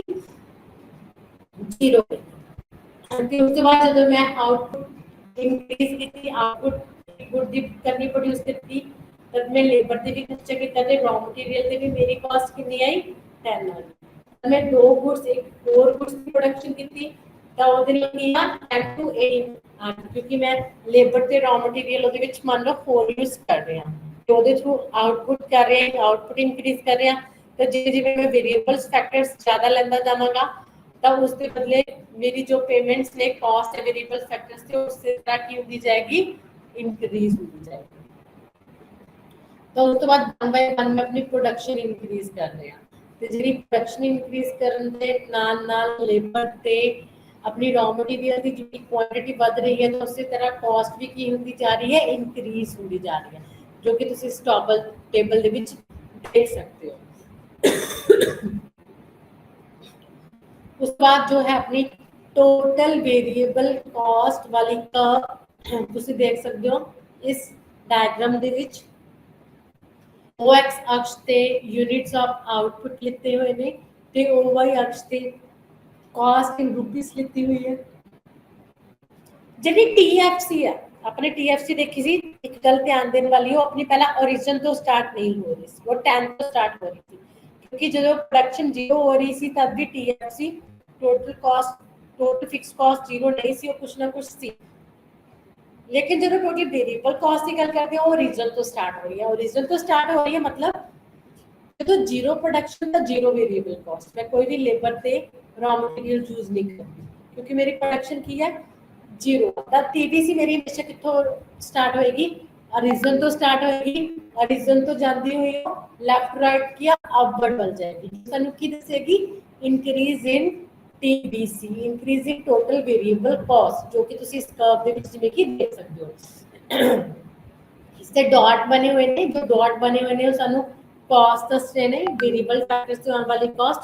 ਜਦੋਂ मैं एक यूनिट की प्रोडक्शन कर रहा ਤਾਂ मेरी जब मैं जीरो यूनिट की प्रोडक्शन कर रहा ਤਾਂ जीरो गुड्स प्रोड्यूस कर रहा ਤਾਂ मेरी ਜਿਹੜੀ TVC है वेरिएबल कॉस्ट है जीरो है। ਜਦੋਂ मैं एक यूनिट ਨੂੰ प्रोड्यूस करना स्टार्ट किया, एक गुड की प्रोडक्शन स्टार्ट की ਤਾਂ ਉਹਦੇ ਲਈ ਮੈਨੂੰ ਲੇਬਰ ਵੀ ਚਾਹੀਦੀ ਆ ਤੇ ਮੈਨੂੰ ਰॉ ਮਟੀਰੀਅਲ ਵੀ ਚਾਹੀਦਾ, ਤਾਂ ਮੈਂ ਲੇਬਰ ਤੇ ਰॉ ਮਟੀਰੀਅਲ ਨੂੰ ਬਾਏ ਕੀਤਾ ਤੇ ਉਸ ਦੇ ਬਦਲੇ ਪੇਮੈਂਟਸ ਕੀਤੀਆਂ ਤਾਂ ਮੇਰੀ ਕਾਸਟ ਕਿੰਨੀ 10 ਹੈ। ਜਦੋਂ ਦੂਸਰੀ ਗੁੱਡ ਦੀ ਪ੍ਰੋਡਕਸ਼ਨ ਕੀਤੀ ਤਾਂ ਮੈਨੂੰ ਹੋਰ ਲੇਬਰ ਤੇ ਰॉ ਮਟੀਰੀਅਲ ਚਾਹਿਆ ਤਾਂ 20 ਗਈ। ਐਂਡ ਜਦੋਂ 3 4 ਜਿਵੇਂ ਜਿਵੇਂ ਮੈਂ ਗੁੱਡਸ ਦੀ ਪ੍ਰੋਡਕਸ਼ਨ ਕਰਦਾ ਜਾਵਾਂਗਾ ਮੈਨੂੰ ਰॉ ਮਟੀਰੀਅਲ ਜ਼ਿਆਦਾ ਚਾਹੀਦਾ ਹੈ ਤੇ ਉਵੇਂ ਉਵੇਂ ਮੇਰੀ ਜਿਹੜੀ वेरिएबल्स फैक्टर्स से आने वाली कॉस्ट ऑफ की होती जाएगी इंक्रीज होती जाएगी। पहला तो टीबीसी डिक्रीजिंग रेट के नाल इंक्रीज होएगी, बाद विच एकदम की हो जाएगी इंक्रीज हो जाएगी। This is the TBC. the TC की या टोटल कॉस्ट की या is the sum up of TBC and TC, TFC and TBC। ਤੁਸੀਂ ਦੇਖ ਸਕਦੇ ਹੋ total cost curves, three curves ਦੇਖ ਰਹੇ ਨੇ ਆਪਾਂ ਨੇ, total cost, average cost and marginal cost. ਇਹ ਫਸਟ ਕਨਸੈਪਟ ਹੈ ਟੋਟਲ ਕਾਸਟ ਕਿ ਟੋਟਲ ਕਾਸਟ ਕੀ ਹੁੰਦੀ ਹੈ ਕਿ ਜਦੋਂ ਆਪਾਂ ਗੁੱਡਸ ਦੀ ਪ੍ਰੋਡਕਸ਼ਨ ਕਰਦੇ ਆ ਉਹਦੇ ਜੋ ਵੀ ਟੋਟਲ ਪੇਮੈਂਟਸ ਕਰਦੇ ਆ ਟੋਟਲ ਕਾਸਟ ਆਉਂਦੀ ਆ, ਟੋਟਲ ਐਕਸਪੈਂਡੀਚਰ ਹੁੰਦਾ, that is called total cost. Short run ਵਿੱਚ ਦੋ ਤਰ੍ਹਾਂ ਦੀ ਟੋਟਲ ਕਾਸਟ, ਇੱਕ ਫਿਕਸ ਫੈਕਟਰਸ ਤੇ ਆਉਣ ਵਾਲੀ ਫਿਕਸਡ ਕਾਸਟ, ਇੱਕ ਵੇਰੀਏਬਲ ਫੈਕਟਰਸ ਤੇ ਆਉਣ ਵਾਲੀ ਵੇਰੀਏਬਲ ਕਾਸਟ। ਫਿਕਸ ਫੈਕਟਰਸ ਨੂੰ ਸ਼ਾਰਟ ਰਨ ਦੇ ਵਿੱਚ ਚੇਂਜ ਨਹੀਂ ਕਰ ਸਕਦੇ, ਆਪਾਂ ਵਿਦ वेरिएबल फैक्टर्स ही शॉर्ट रन ਵਿੱਚ ਰਿਡਕਸ਼ਨ ਇੰਕਰੀਜ਼ ਕਰ ਸਕਦੇ ਹਾਂ। ਤਾਂ ਦੇਖੋ total cost units of output दी हुई है, आउटपुट की है पहला 0 आ, टीएफसी की है 10 आ, वो मेरी कुछ ना कुछ होएगी टीबीसी 0 आ, तो total cost TFC plus TBC is equal की होएगी 10 होएगी। तो जब मैं फर्स्ट यूनिट की प्रोडक्शन कर रहा तो मेरी टीएफसी सेम आ पहला जितनी ही ते टीबीसी बढ़ के कितनी हो जाती है 10 हो जाती है ते टोटल कॉस्ट मेरी 20 हो जाती है। उसके बाद जब मैं सेकंड यूनिट की प्रोडक्शन करना तो मेरी टीएफसी फिर फिक्स रहती है 10 रहती है, तो टीबीसी मेरी फिर चेंज होके इंक्रीज होके 18 हो जाती है, देन टोटल कॉस्ट 20 है। देन फिर जिਵੇਂ मैं आउटपुट इंक्रीज करना चाहूँगा मेरी टीएफसी फिक्स रहेगी तो मेरी टीबीसी भी इंक्रीज होती जाएगी, ओमे ओमे मेरी total cost TFC plus TBC भी किया इंक्रीज होती जाएगी जिਵੇਂ जिਵੇਂ मैं आउटपुट ਨੂੰ इंक्रीज कर रही हूँ। ठीक है, आउटपुट ਨੂੰ इंक्रीज करने के लिए इनपुट्स ਨੂੰ इंक्रीज करना किया जरूरी है। उस तो बाद देखो relationship between the total variable cost, total fixed cost and TC, ਤਿੰਨਾਂ ਦੇ ਵਿੱਚ ਦਿਖਾਇਆ ਹੈ ਕਿ ਕਿਸ ਤਰ੍ਹਾਂ टीसी टोटल कॉस्ट बनती है टीबीसी ਤੇ टीएफसी ਨੂੰ ਮਿਲਾ ਕੇ। ਤੇ ਇਹਦੇ ਵਿੱਚ ਦੇਖੋ टीएफसी कर्व ਹੈ ਜਿਹੜੀ वो एक्स एक्सिस के पैरेलल है,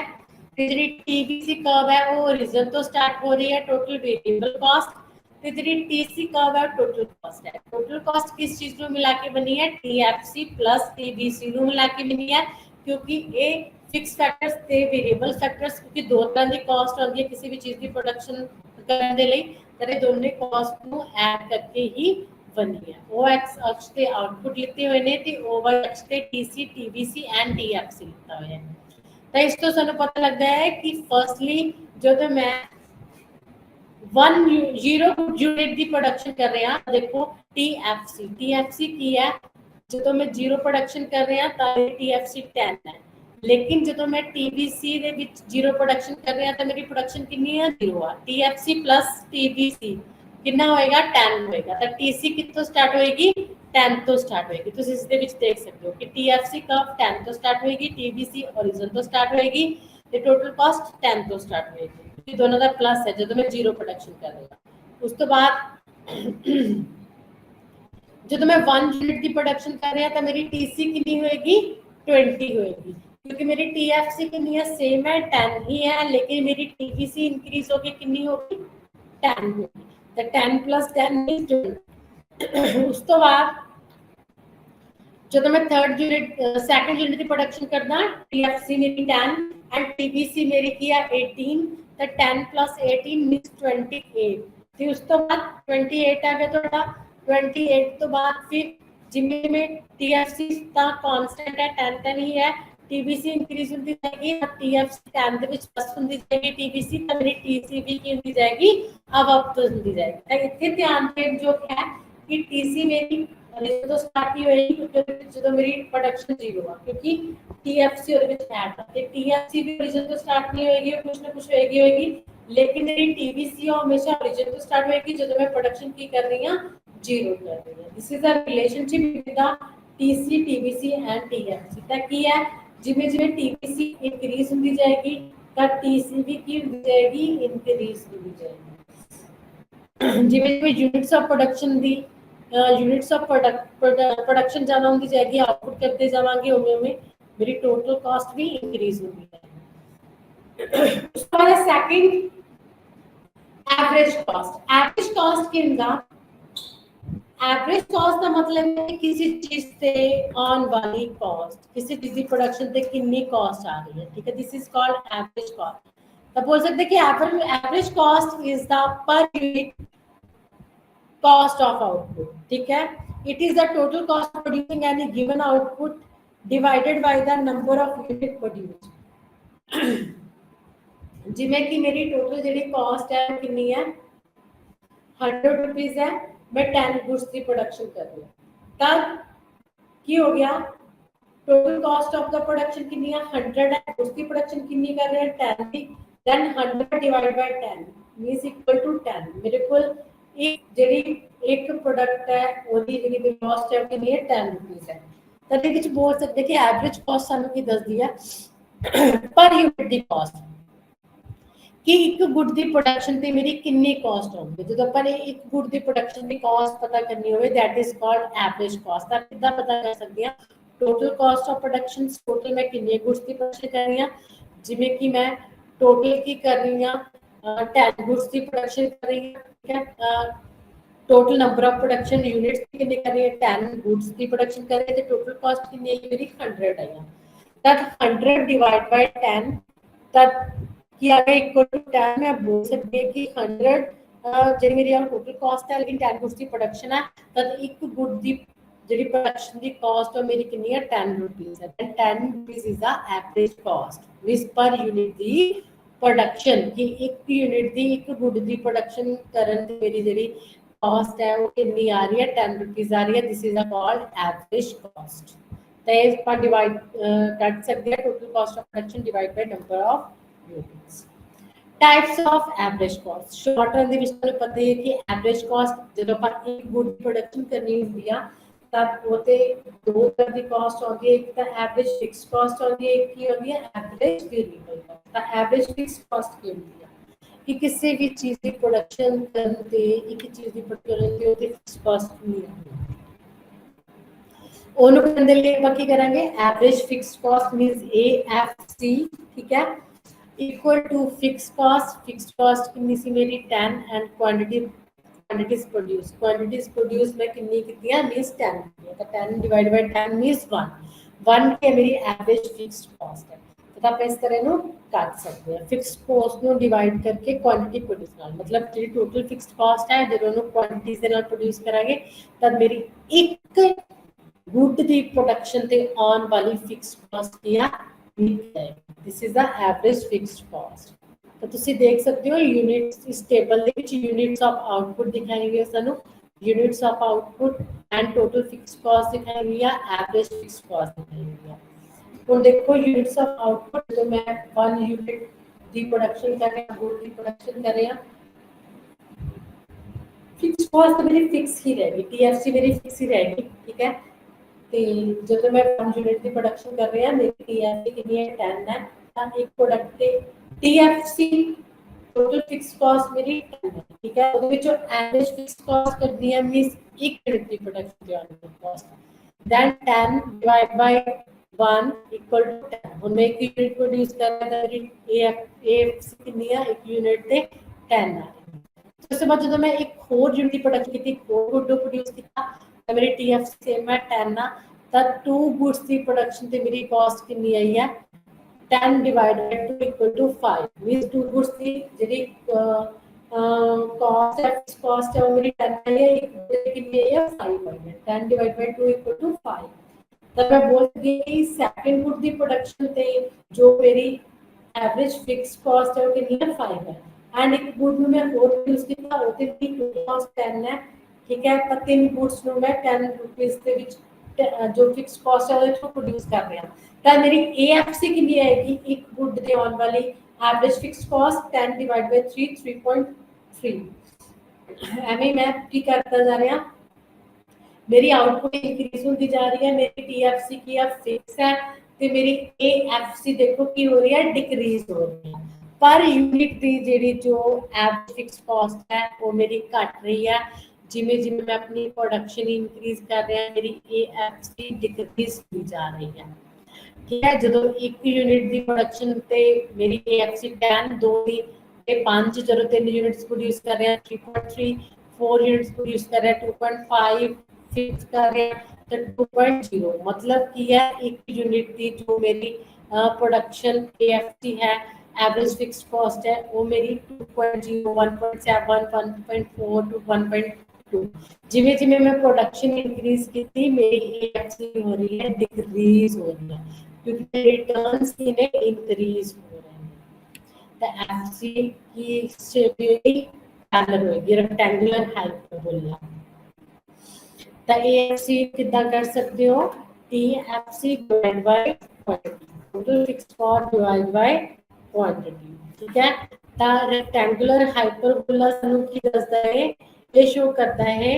same level of total fixed cost ਬਾਅਦ ਦੇ ਵਿੱਚ AFC ਕੀ ਹੋ ਜਾਂਦੀ ਆ x ਐਕਸਿਸ ਦੇ ਪੈਰਲਲ ਹੋ ਜਾਂਦੀ ਆ ਪਹਿਲਾਂ ਲੈਫਟ ਟੂ ਰਾਈਟ ਕੀ ਹੁੰਦੀ ਹੈ ਡਿਕਰੀਜ਼ ਹੁੰਦੀ ਆ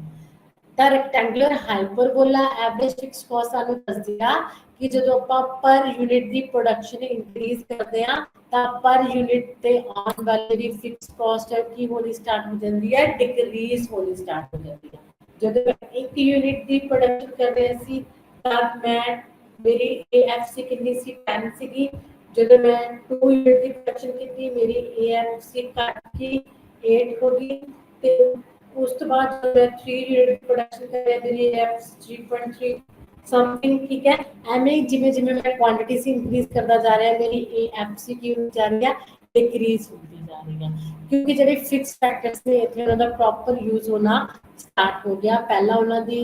ਅੰਡਰ ਯੂਟਿਲਾਈਜੇਸ਼ਨ ਹੋ ਰਹੀ ਸੀਗੀ ਪ੍ਰੋਪਰ ਯੂਟਿਲਾਈਜੇਸ਼ਨ ਨਹੀਂ ਸੀ ਹੋ ਰਹੀ ਲੇਕਿਨ ਜਿਵੇਂ ਜਿਵੇਂ ਮੈਂ ਯੂਨਿਟਸ ਆਫ ਆਊਟਪੁੱਟ ਨੂੰ ਇੰਕਰੀਜ਼ ਕੀਤਾ ਬਣਾਉਣਾ ਤਾਂ ਮੇਰੇ ਫਿਕਸ ਰਿਸੋਰਸਿਸ ਦਾ ਯੂਜ਼ ਹੋਣਾ ਸਟਾਰਟ ਹੋ ਗਿਆ ਤੇ ਉਹਨਾਂ ਤੇ ਆਉਣ ਵਾਲੀ ਜਿਹੜੀ AFC ਹੈ ਉਹ ਕੀ ਹੋਣ ਲੱਗੀ ਪਰ ਯੂਨਿਟ ਦੀ एवरेज फिक्स कॉस्ट का मेरी कटनी स्टार्ट होगी तब लेफ्ट टू राइट है मेरी AFC की होगी एवरेज फिक्स कॉस्ट डाउनवर्ड होगी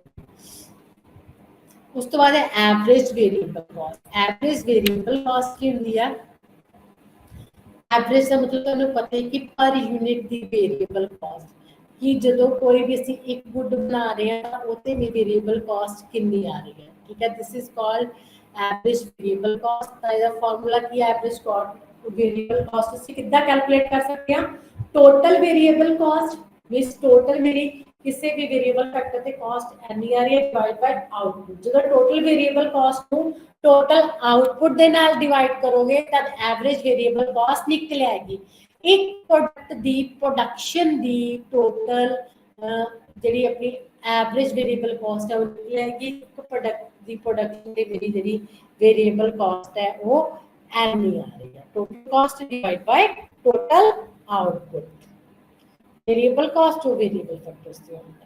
तब ਤੁਸੀਂ ਦੇਖ ਸਕਦੇ ਹੋ एवरेज वेरिएबल कॉस्ट ਜਿਹੜੀ ਆਪਣੀ AFC ਹੁੰਦਾ ਸੀ ਕਿ ਰੈਕਟੈਂਗੂਲਰ ਹਾਈਪਰਬੋਲਾ ਪਹਿਲਾਂ ਲੈਫਟ ਟੂ ਰਾਈਟ ਡਾਊਨਵਰਡ ਜਾ ਰਹੀ ਸੀ ਫਿਰ x ਐਕਸਿਸ ਤੇ ਕੀ ਹੋ ਰਹੀ ਸੀ ਪੈਰਲਲ ਹੋ ਰਹੀ ਸੀ ਹੁਣ ਐਵਰੇਜ वेरिएबल कॉस्ट ਦੇਖੋ ਜਦੋਂ ਮੈਂ ਯੂਨਿਟਸ ਆਫ ਆਊਟਪੁੱਟ ਇੱਕ ਪ੍ਰੋਡਿਊਸ ਕਰਦਾ ਸੀ ਮੇਰੀ ਟੋਟਲ ਉਹਨਾਂ ਦੇ वेरिएबल फैक्टर्स ਤੇ ਕਾਸਟ ਕਿੰਨੀ ਆ ਰਹੀ ਸੀ 10 ਆ ਰਹੀ ਸੀ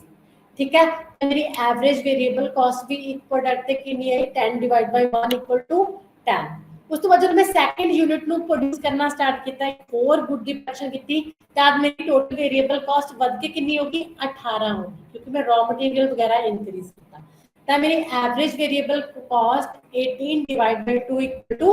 9 घट गई। तो उस तो बाद जब मैं थर्ड गुड एक फोर गुड ਨੂੰ प्रोड्यूस करना स्टार्ट कर दिता, तब किया मेरी टीबीसी इंक्रीज होके 24 होगी एंड एबीसी कट के 8 होगी। तो जिमें जिमें मैं आउटपुट इंक्रीज करता जा रहा है, तब मेरी फिफ्थ पॉइंट तक, सिक्स्थ पॉइंट तक, ठीक है, फिफ्थ गुड तक, सिक्स गुड तक, जब तक मैं गुड की प्रोडक्शन 6 कर देती, उतने तक मेरी टीबीसी की हो रही है इंक्रीज हो रही है एंड मेरी टीएबीसी एवरेज वेरिएबल कॉस्ट की हो रही है डिक्रीज हो रही है 6 यूनिट दी प्रोडक्शन तक। उतने किया जब मैं 6 गुड दी प्रोडक्शन कर रही है, मेरी एवरेज वेरिएबल कॉस्ट 38 है, ठीक है, तो मेरी टोटल वेरिएबल कॉस्ट 38 है एंड एवरेज वेरिएबल कॉस्ट मेरी 6.3 है, घट रही है। लेकिन उस तो बाद जो मैं 7 ਤੇ 8 गुड दी भी प्रोडक्शन स्टार्ट कर दी थी, 2 गुड्स की प्रोडक्शन करनी स्टार्ट कर दी थी, मेरी टीबीसी बढ़ रही है, ते मेरी ए बी सी डी की होगी बढ़नी स्टार्ट होगी, क्योंकि मैं फिक्स फैक्टर्स का 6 गुड दी प्रोडक्शन तक प्रॉपर यूज कर चुके हैं। ਹੁਣ ਫਿਕਸ ਫੈਕਟਰਸ ਤੱਕ या ओवर यूज हो रहा है, मैं फिक्स फैक्टर ਨਾਲ वेरिएबल फैक्टर्स ਦੀ ओवरडोज लगा रहे हैं, ज्यादा लेबर ज्यादा रॉ मटेरियल ਦੀ ਵਰਤੋਂ कर रहे हैं,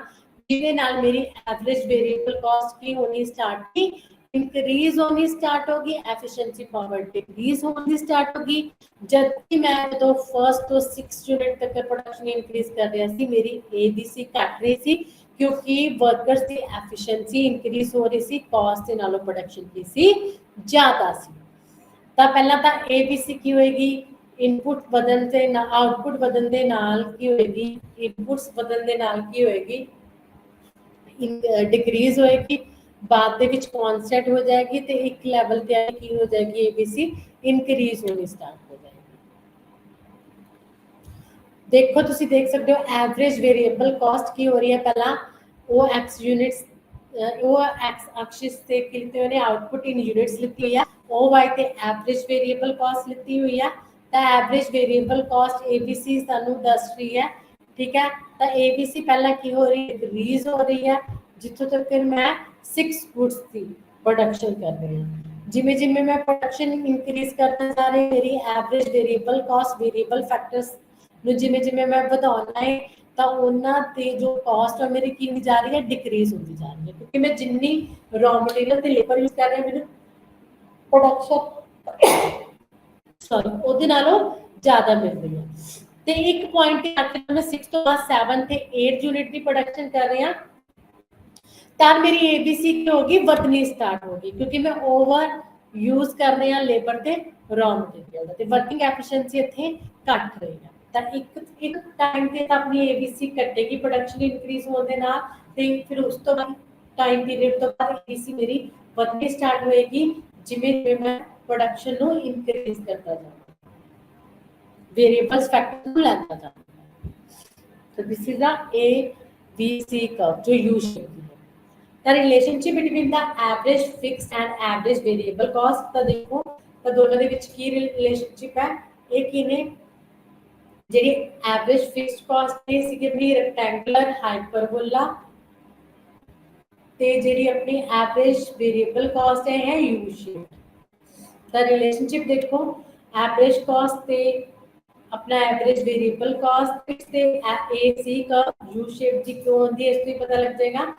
तो यूनिट्स ऑफ आउटपुट दिते हुए ने सानू 1 to 8 and average fixed cost दी हुई है, एवरेज वेरिएबल कॉस्ट दी हुई है ते एवरेज कॉस्ट दी हुई है। सब तो पहला देखो जो एवरेज कॉस्ट की है अपनी यूनिट्स की प्रोडक्शन 1 है, तो एएफसी 10 है मेरी, एबीसी भी 10 है, तो टोटल कॉस्ट कितनी है, टोटल एवरेज कॉस्ट कितनी है मेरी, ए कितनी है मेरी 20 है। फिक्स फैक्टर से 10 कॉस्ट आ रही है, वेरिएबल फैक्टर से 10 कॉस्ट आ रही है। जो मैं एक यूनिट की प्रोडक्शन और इंक्रीज की थी, सेकंड यूनिट प्रोड्यूस किए,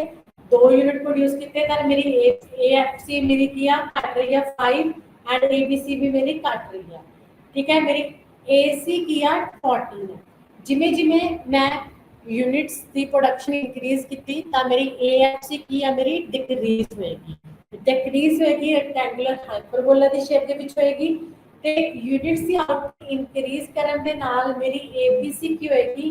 पहला तो मेरी कटेगी एबीसी ठीक है जिसको तो कहते हैं 6 गुड्स की प्रोडक्शन करता उस तो बाद जब मैं 7 के 8 गुड्स की प्रोडक्शन करूंगा मेरी एबीसी की होनी स्टार्ट हो जाएगी बदनी स्टार्ट हो जाएगी तो 6 गुड्स की प्रोडक्शन पे जी मेरी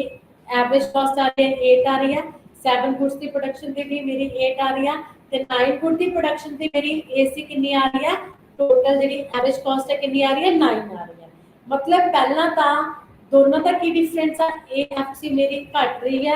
ਏਬੀਸੀ ਮੇਰੀ ਘਟ ਰਹੀ ਹੈ ਤੇ ਵੱਧ ਰਹੀ ਹੈ ਤਾਂ ਐਵਰੇਜ ਕਾਸਟ ਦੇ ਵਿੱਚ ਕੀ ਆ ਏਐਫਸੀ ਪਲੱਸ ਏਬੀਸੀ ਆ ਤਾਂ ਏਬੀਸੀ ਦੇ ਵਧਣ ਦੇ ਕਾਰਨ ਘਟ ਕੇ ਵਧਣ ਦੇ ਕਾਰਨ ਮੇਰੀ ਏਸੀ ਵੀ ਪਹਿਲਾਂ ਡਿਕਰੀਜ਼ ਹੋ ਰਹੀ ਹੈ ਬਾਅਦ ਦੇ ਵਿੱਚ ਕੀ ਹੋ ਰਹੀ ਹੈ ਇਨਕਰੀਜ਼ ਹੋ ਰਹੀ ਹੈ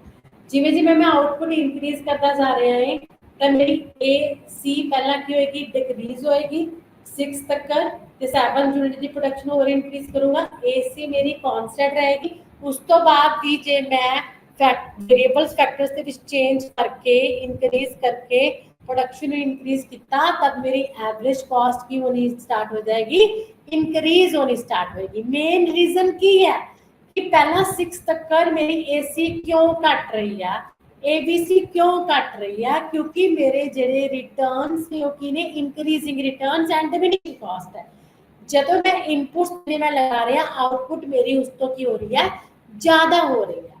ठीक है इंक्रीजिंग रिटर्न्स ने आउटपुट बहुत ज्यादा हो रही है तो डिक्रीजिंग कॉस्ट है तब करके एसी पहला ते एफसी पहला मेरी की हो रही है डाउन हो रही है डिमिनिशिंग हो रही है फॉल्स हो रही है पर जिथे 6 ਤੇ 7 यूनिट ਦੀ ਪ੍ਰੋਡਕਸ਼ਨ ਕਰ ਰਹੇ ਆ ਉੱਥੇ ਮੇਰੀ ਏਸੀ ਕੀ ਆ ਕਾਂਸਟੈਂਟ ਆ ਕਿਉਂਕਿ ਉੱਥੇ constant returns and constant cost ਵਾਲਾ ਲਾ ਹੈ ਕਾਂਸਟੈਂਟ ਰਿਟਰਨਸ ਮੀਨਸ ਜਿੰਨੇ ਇਨਪੁਟਸ ਨੇ ਉਨੀ ਹੀ ਆਊਟਪੁੱਟ ਉਨੀ ਹੀ ਕਾਸਟ ਠੀਕ ਹੈ ਐਂਡ ਉਸ ਤੋਂ ਬਾਅਦ ਮੈਂ 8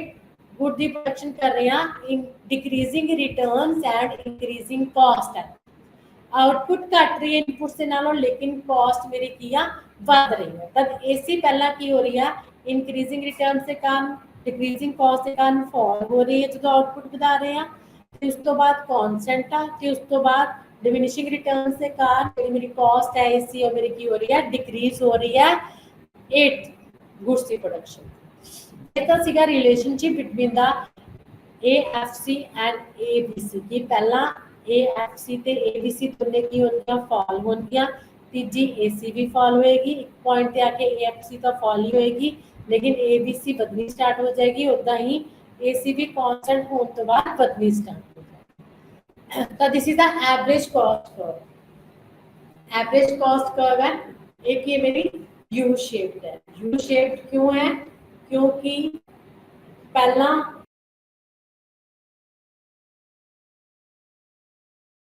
आउटपुट इंक्रीज कर रहे हैं इंक्रीजिंग रिटर्न से करके मेरी एसी है जी एवरेज कॉस्ट है मेरी वो घटेगी तो एक पॉइंट पे आके जिथे proper utilization of fixed resources की होने लग गई तो मेरी एसी की होएगी कांस्टेंट होएगी तो एक लैवल तो बाद जो मैं आउटपुट को इंक्रीज करांगा वेरिएबल्स फैक्टर में इंक्रीज करके मेरी जी एवरेज कॉस्ट है डिमिनिशिंग रिटर्न से इंक्रीजिंग कॉस्ट करके बढ़नी स्टार्ट हो जाएगी तब मेरी जी एसी है वो की होंगी यू शेप की होंगी है why is an average curve cost U shape तुसी देखा है कि AC is the sum up of A B C ते एएफसी ते एबीसी दोनों ने मिला के बनी है एएफसी की है रेक्टेंगुलर हाइपरबोला है जो आउटपुट नु इंक्रीज करने दे नाल की है घट रही है लेकिन एबीसी की है पहला डिमिनिशिंग हो रही है ई पॉइंट तक जिथे ई रिटर्न्स ने उस तो बाद जो आउटपुट इंक्रीज करते हैं एबीसी अपनी इंक्रीज होनी स्टार्ट होगी क्योंकि डिमिनिशिंग रिटर्न्स ने तो सम अप है एएफसी ते एबीसी दा इसी तरह पहला ए पॉइंट तक जिथे ओ क्यू 120 की प्रोडक्शन हो रही है एसी मेरी की होएगी डिक्रीज होएगी एवरेज कॉस्ट घटेगी जो मैं पर यूनिट की प्रोडक्शन इंक्रीज करूंगा क्योंकि डिमिनिशिंग रिटर्न इंक्रीजिंग कॉस्ट है एंड डिमिनिशिंग रिटर्न्स वाला लॉ अप्लाई हो रहा है फिर ए पॉइंट तो बाद जब मैं और वेरिएबल्स फैक्टर्स के चेंज करांगा तब मेरी एसी इंक्रीज होनी स्टार्ट हो जाएगी क्योंकि डिमिनिशिंग रिटर्न्स वाला लॉ अप्लाई होगा तब मेरी जी एसी कर्व होंगी है वो की होंगी है यू शेप की होंगी है this is a important question ये तुहानू आ सकता है ये लॉन्ग क्वेश्चन है relationship between the AC and ABC AFC ਜੋ ਤੁਸੀਂ ਹੁਣ ਤੱਕ ਕਰ ਚੁੱਕੇ ਹੋ। ਇਸ ਤੋਂ ਬਾਅਦ ਆਪਣਾ ਆਏਗਾ ਮਾਰਜਨਲ ਕਾਸਟ ਐਂਡ ਆਪਾਂ ਪੜਾਂਗੇ ਰਿਲੇਸ਼ਨਸ਼ਿਪ ਬਿਟਵੀਨ ਦਾ average cost and marginal cost, ਤੇ ਉਸ ਤੋਂ ਬਾਅਦ ਲਾਅ ਆਫ ਇਨਕਰੀਜ਼ਿੰਗ ਰਿਟਰਨਸ ਦੱਸੇ ਹੋਏ ਨੇ ਸਾਨੂੰ, ਤੇ ਇਹ ਸੀਗਾ ਆਪਣਾ ਸ਼ਾਰਟ ਰਨ ਵਾਲਾ। ਉਸ ਤੋਂ ਬਾਅਦ ਇੱਕ ਹੋਰ ਕੁਐਸਚਨ ਹੈ ਤੁਹਾਡਾ ਲੌਂਗ ਰਨ ਵਾਲਾ। ਲੌਂਗ ਰਨ ਦੀਆਂ ਕਾਸਟ ਕਰਵਸ ਕਿੱਦਾਂ ਦੀਆਂ ਹੁੰਦੀਆਂ, ਉਹਦੇ ਸ਼ੇਪਸ ਦੇ ਬਾਰੇ ਪੜਾਂਗੇ, ਤੇ ਲੌਂਗ ਰਨ ਯੂ ਸ਼ੇਪ ਦੀ ਕਿਉਂ ਹੁੰਦੀ ਹੈ, ਇਹ ਵਾਲਾ ਆਪਾਂ ਨੈਕਸਟ ਲੈਕਚਰ ਦੇ ਵਿੱਚ ਕਰਾਂਗੇ। ਤਦ ਤੱਕ ਧੰਨਵਾਦ।